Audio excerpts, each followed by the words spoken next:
할렐루야, 반갑습니다. 고진감래라는 말이 있죠. 고난을 참고 오랫동안 인내하면 그 담 열매가 온다는 말이죠. 오늘 이스라엘 백성들을 향해서 하나님께서는 그 인내의 그 사랑, 이스라엘이 인내한 것이 아니고요, 하나님이 인내하시는 거죠. 하나님의 사랑은 긍휼의 사랑일 뿐만 아니라 인내의 사랑, 그리고 반드시 좋은 것으로 응답하시는 그 은혜에 대해서 말씀하고 있습니다. 오늘 이사야서 54장 가도록 하겠습니다. 이사야서 54장에서는 이스라엘 백성들을 향한 구원을 말씀을 하고 있어요. 그런데 이스라엘의 상태, 그들의 영적인 상태, 그리고 현재적인 상태에 대해서 어떻게 표현을 하고 계시는가 하니까요. 잉태하지 못하며 출산하지 못한 너는, 이렇게 나와요. 예, 지금도 그렇지만 과거의 역사 속에서 여인이 아이를 못 낳는다는 것은 유대민족이나 이스라엘 민족뿐만 아니라 우리나라의 역사에서도 굉장히 큰 수치였고 고통이었습니다. 그래서 아이를 못 낳는 그 대가가 혹독하리만큼 심했던 것을 역사적인 사건을 통해서 우리는 발견해요. 성경에서도 그렇죠. 성경에서도 아브라함의 아내 사라가 아들을 낳지 못해서 하갈이라는 첩을 취하게 되죠. 또 리브가도 결혼한 지 20년이 지나도록 아이를 낳지 못해서 그 남편인 이삭이 기도하는 것을 보게 됩니다. 사무엘의 어머니였던 한나도 마찬가지였죠. 아이를 낳지 못해서 그 후처로부터 조롱을 당하는 그런 수모를 당하는 것을 봤습니다. 그래서 오늘 본문에서 유대민족인 이스라엘을 향하여서 잉태하지 못하며 출산하지 못한다, 이 말씀을 하시는 것은 그들의 상태가, 영적인 상태가 아이를 임신하고 출산하지 못하는 것과 같이 영적인 생명을 낳지 못하는 상태 뿐만 아니라 지금 바벨론의 포로 가운데 있는 그런 육적인 고통과 신음의 그 자리에 있는 것을 말을 하고 있죠. 그런 너 이스라엘을 얘기하죠. 바벨론 포로 중에 있는 유다 민족들을 얘기합니다. 너는 노래할지어다. 이 반전이죠. 아이를 출산하지 못하고 있는 그 여인이 어떻게 노래를 할 수 있을까요? 그것은 아이에 대한 희망적인 소망이 있을 때, 그렇죠?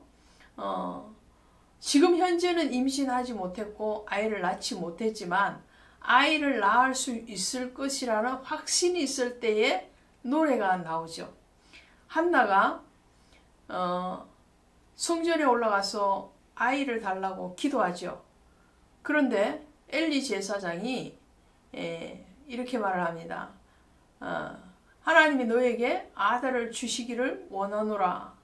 그 말을 들은 한나의 얼굴에 수심이 없었더라 그랬어요. 얼굴이 활짝 펴져 버렸습니다. 왜요? 제사장을 통해서 하나님의 응답을 받았고 그 응답에 대한 확신이 있었기 때문이죠.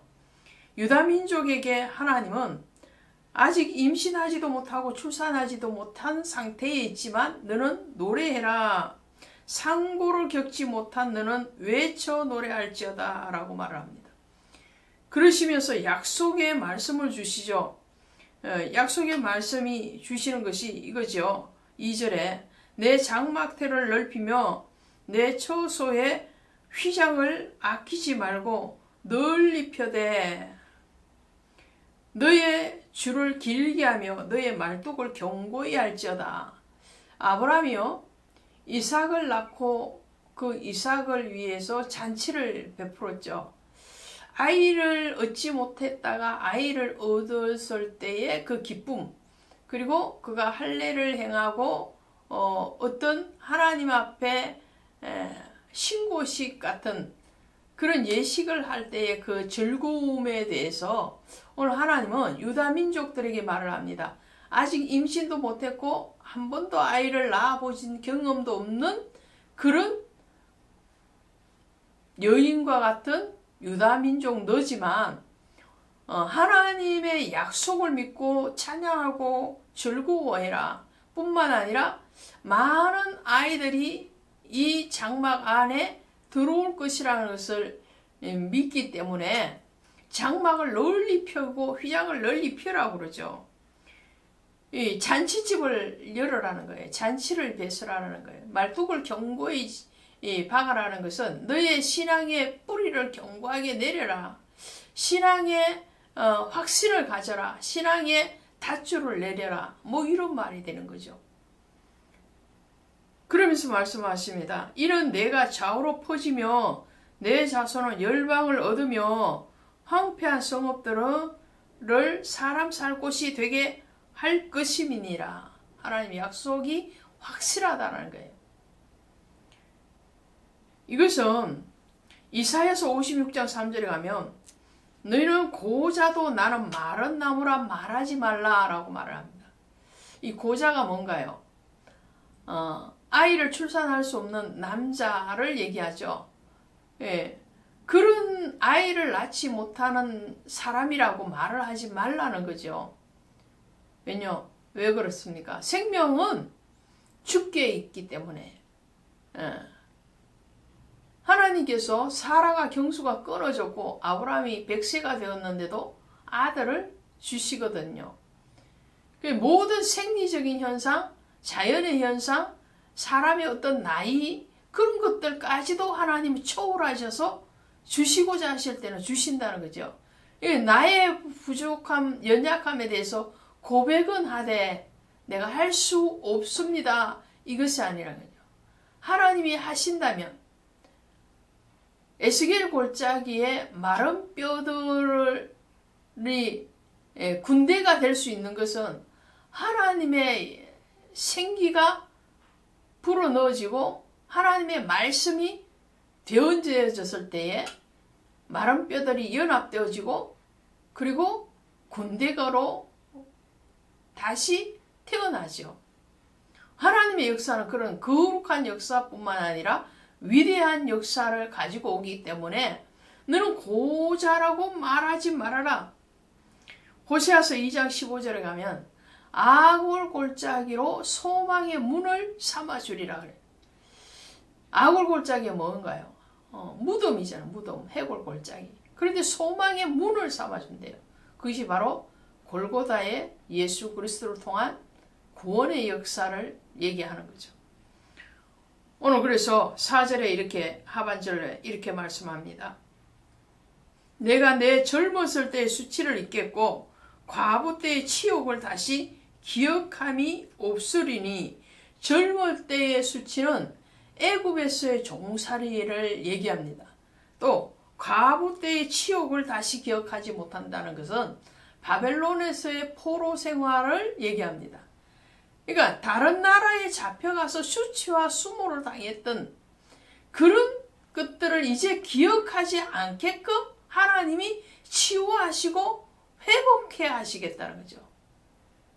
그래서 5절에 이는 너를 지으신 이가 내 남편임이라 그의 이름을 만군의 여호와이시며 내 구속자는 이스라엘의 거룩하신 자니라. 하나님의 언약, 영원한 구속자이신 그 하나님이 유다를 바벨론에서 해방시킬 뿐만 아니라 예루살렘으로 다시 돌아오게 할 것이고 그 무너진 성 예루살렘을 다시 회복시켜서 다시금 하나님의 자녀들로 충만하게 할 것이라는 거죠. 영원하신 신랑이 되신 예수 그리스도께서 우리를 신부의 자리에서 내어 쫓으신 것이 아니고 영원한 신랑이 되시고 구속자가 되셔서 우리와 동거하고 동침함으로 영적인 자녀가 번성하게 하실 것이라는 거죠. 마치 야곱의 가족들이 애굽으로 이주를 갔지만 그 야곱의 70명의 가족이 출애굽을 할 때는 장작 250만 명이 넘는 사람이 출애굽을 할 수 있도록 하나님 기하급수적으로 애굽에서 종살이하면서 그들이 고통과 고난에 심해질수록 더 번성해져 갔던 것 같이 하나님 그 번성케 하실 뿐만 아니라 그 심령을 치료하시고 회복케 하시는 완전한 구속을 이루어 주시고 그리고 그 예루살렘을 회복시키시듯이 우리의 신앙과 삶을 그리스도인으로 회복시켜 주시겠다는 약속의 말씀이 바로 오늘 이사야서 54장의 말씀입니다. 이것은 유다를 향한 말씀일 뿐만 아니라 저와 여러분을 말씀이고 한국 교회를 향한 하나님의 사랑의 메시지인 줄로 믿습니다. 고맙습니다.